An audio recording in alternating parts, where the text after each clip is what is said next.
Hello, this is Dr. Adam Kopsky from Advanced Rehab and Medical, and what I want to talk to you guys today is carpal tunnel syndrome. So we've all heard about that. However, there's this other syndrome called Pronator Teres syndrome that highly mimics the same signs and symptoms. So what I want to show you guys today is some of the little key differences of these two types of syndromes.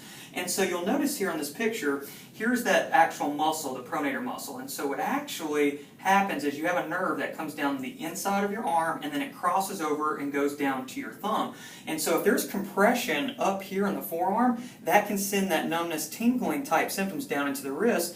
That is very similar to carpal tunnel syndrome. So this syndrome right here is actually the second most common type of that pain into that thumb after the carpal tunnel type symptoms, or after the carpal tunnel syndrome. So one of the key differences that we see with patients is if you have pain at night that wakes you up, that is more indicative of carpal tunnel syndrome versus a Pronator Teres syndrome. And so we really need to make sure clinically that we get the right diagnosis, because if we get that wrong on the front end, then your outcomes are drastically going to be different. And so we got to strive for excellence, and so picking up on where exactly this nerve is being compressed will allow us to get the right outcome and get you better, which is what we all want to do.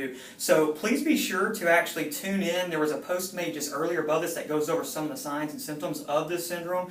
And then also please be sure to comment in the comments below this video if you want more information. As always, we got this today on the topic. You can come grab in the office. So I hope that helped. Please be sure to tune in next week. I'm going to go over some more information on it and also some exercise stretches you can do at home to help alleviate some of the pain. So I hope this was informative. Please have a great weekend, and we'll see you guys next week.